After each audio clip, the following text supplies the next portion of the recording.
sussing out of your luck, going hard in the paint, and that's how you assert dominance.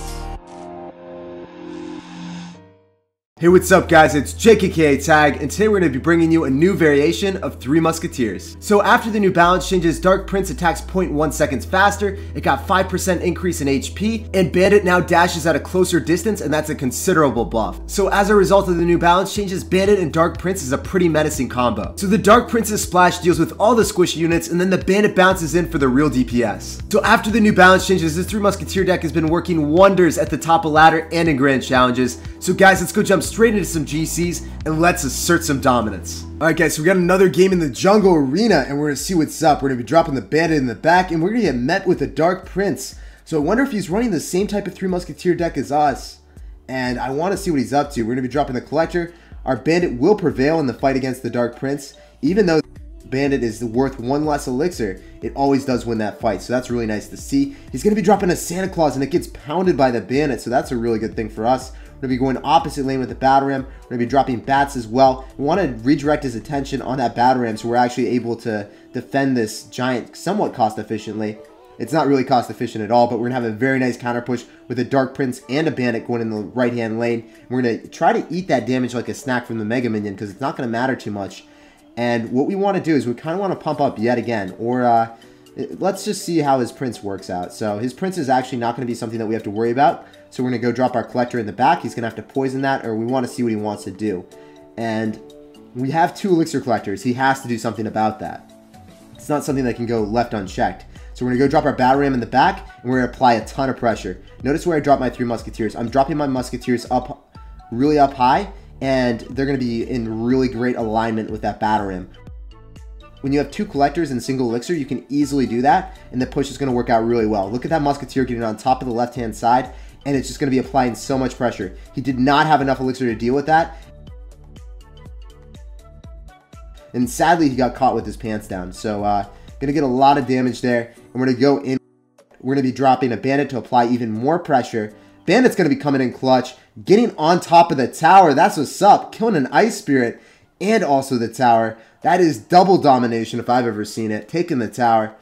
So where's the Santa Claus? Where's the Santa Claus when you need him? There he is.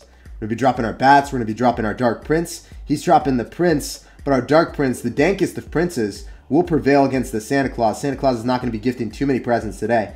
Bandit should have been dropped right on top of the Santa Claus. I don't know why I dropped it further away, but you know guys, we're still chilling. We're going to be dropping our Battle Ram, and we're going to be applying even more pressure. He's already allocated his poison, so he has to cycle so many more cards to get back to a poison. We're going to be dropping our Musketeers. The Musketeers will actually just evaporate that Electro Wizard if they get on top of the Electro. I don't think he has enough Elixir for a Santa Claus just yet, and that's what's up, guys. We got Barbarians, we got the Dark Prince, we got double Musketeers, and I think we're just going to take two towers. I think this might be a clean 2-0 victory, boys.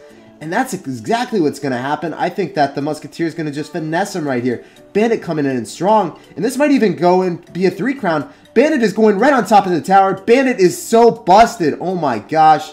Good game. 3-0 victory against Santa Claus. This deck is so strong, man. Alright guys, so we got a game against Patty Pang. What is up, Patty Pang? We're going to be sussing out the good luck. We are greeted by an Elixir Collector, so that is exactly what we wanted to see.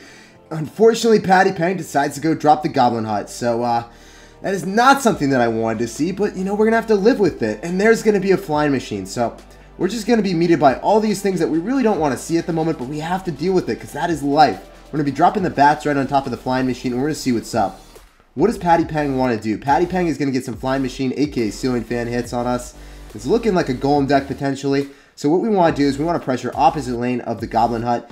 Furnace is also coming out as well, so hopefully our pencil penetrates the left-hand tower and not towards the Goblin Hut, and that's exactly what's up, guys. We circumvented that Goblin Hut like it was our job, and unfortunately the Prince does come down, so I don't really know how we're going to deal with that, but we're going to try our best. We're going to be dropping the Ice Golem to eat the initial hit of the Prince, the charge of the Prince, and we're going to be dropping our Bandit, so then the Bandit gets right on top of that Prince, and then it goes on top of the Spear Goblin Hut as well to get some more damage on the tower. That is really good for us. So what I'm going to do is I'm going to eat up as many Fire Spirits hits as I can afford to, and I'm going to try to make something happen with Three Musketeers as soon as possible. So The Three Musketeers are going to give me some serious value. They're going to clean up a lot of the fire spirits, and they're also going to be a counter push. Unfortunately, they are very susceptible to a poison, so that is something that I do have to deal with. And we're dropping them up a little bit higher to compensate for the poison value. So we didn't want to actually allow them to get some poison value on the tower. And the Three Musketeers, unfortunately, they did get one fire spirit hit, but that's not going to be enough. The two Muskies are going to be clobbering in on that tower, and then the P.E.K.K.A comes down as well. So what we're going to try to do is we're going to try to drop bats, and then we're going to go in for a push in the left-hand lane when they do not have very many, they don't have very many answers to this. So they could go drop the Spear Goblin Hut, but we might want to go drop a Bandit and finesse that. But the Ice Golem is going to be tanking for the Battle Ram, and the Battle Ram will penetrate the tower, and that's what's up, guys. We're going to be dropping the Musketeer to alleviate any damage from that Fire Spirit, and oh man, the poison is coming down, but I think that the Musketeers will do their job on top of the Prince, so we don't really have to ask too much more of them. We're going to be dropping a Dark Prince in the right-hand lane, and we're going to be going in hot in the left-hand lane. That Dark Prince was just a distraction, I guess you could say, because I'm going in so hot in the left-hand lane to take that immediately. And I'm also going to be dropping my bats right on top of the ceiling fan. I'm going to be dropping my Bandit. And then hopefully the P.E.K.K.A does not end up taking our tower. I assume we could actually defend this potentially. We're going to be dropping our Ice Golem as well. And we're going to be going in for a Zap. That Zap made sure that the ceiling fan did not take our tower. We're going to be dropping our Bandit. Unfortunately, the Prince will get through on our tower, but 8 seconds left. Poison is not going to cut it, my man. And that's going to be game. Oh my gosh, that was so close, guys. That was so incredibly close.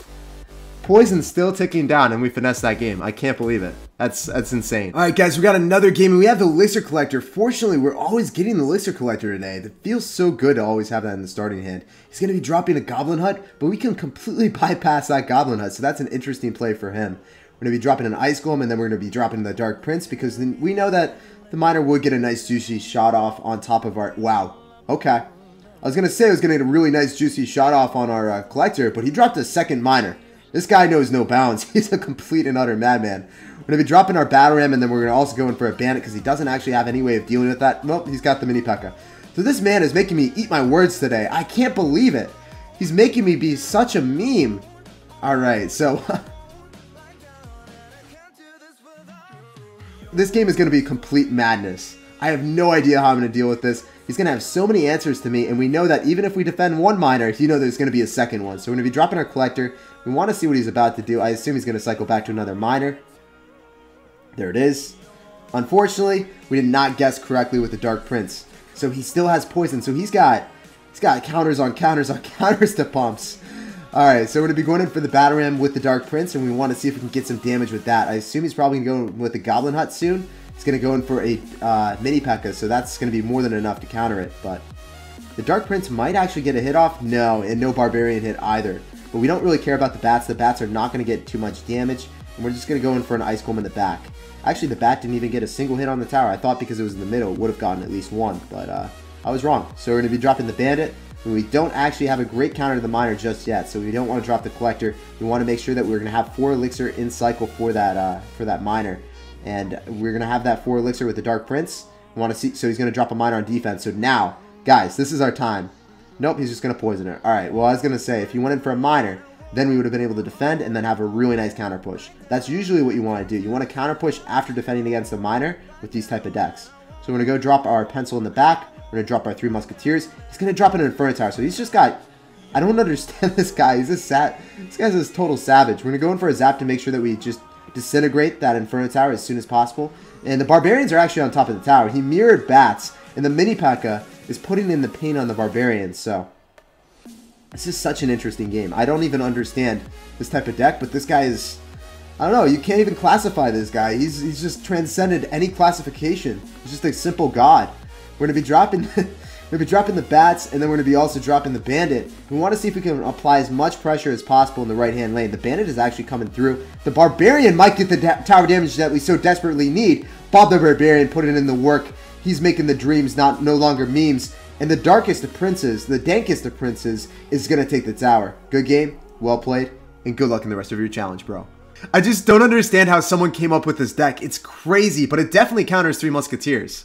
Alright guys, so we got another game and we're going to be cycling to our Collector immediately. We're going to be dropping the Ice Golem in the back and we're going to be dropping our Collector as soon as possible. So he's running a pump deck, probably going to be a Golem or a Three Musketeer deck, but we have yet to see either of those, so we can't make the determination. We see the Lumberjack. It's definitely going to be a Golem deck after seeing the Lumberjack, though. And what we're going to do is we're going to stockpile a lot of units. We're going to apply a ton of pressure. We're going to go opposite lane of the Golem with the Battle Ram, applying even more pressure. He's probably at very low amount of elixir, and I think he's just letting the Battle Ram connect, and he's completely ignoring that tower. So that's going to be a ton of damage for us. All we got to do is make sure that we defend this tower, and we're going to be in a great situation. So what I want to do is I want to go drop that Ice Golem, pull everything to the left-hand lane, go in for a Zap on top of the bats that I've accumulated, and then go in for a Dark Prince and then my bats. So notice what I did there. I redirected half of the supporting units all the way to the left-hand lane. I used the Dark Prince to actually take the targeting of the Baby Dragon, and then we still sustained a lot of damage, but we did not lose our tower just yet. Alright, so we're probably going to lose the tower to the Baby Dragon. But you guys saw what I did. It was pretty important to do that. If you guys can do that, if you're able to separate the supporting units from your Golem, you're always going to be in a great situation. So we want to go in for an Ice Golem and then a Battle Ram. We want to apply even more pressure. He sussed out another Golem. So he's going to lose that tower, and he's also going to lose the pump. When they go in for a pump behind a tower, if you're able to pressure that and do significant damage and kill the tower even, then you're able to start working on the pump, and it's going to give you even more value. So even though they didn't drop units, they still lost in the grand scheme of things. So they lost more than just the tower in the grand scheme of things. We're going to be dropping our Three Musketeers. We've kind of succumbed to the fact that we're going to lose that tower for sure. We're going to be dropping an Ice Golem, then we're going to also be dropping our bats. The bats should end up finessing the Baby Dragon, or at least taking the targeting. We want to see what he wants to do. So we have so much utility on the map. We have 3 Musketeers. That's 9 elixir of value. What we want to do is we want to go in with a Battle Ram, a Bandit, and a Dark Prince in the left-hand lane, because his Golem is going to be going in the right-hand lane. It's going in for the other tower. This is going to be pretty disastrous for this man. The Battle Ram is going to be going on top of the tower. The Dark Prince is going on top of the tower. The Barbarians, Bob the Barbarian, yes he can. He will take the tower. Dominance was asserted, and that is a 3-crown, boys. That is how you beat Golem. And that's actually where I'm going to end today's video. Guys, make sure to let me know down below in the comment section how this deck ends up working for you. It's an incredibly fast and dynamic deck that I've been really enjoying in GCs and competitive play recently. I hope you guys have been enjoying the new balance changes as much as I have. Thanks for watching, thanks for chilling with me, and I can't wait to see you guys next time. Peace out.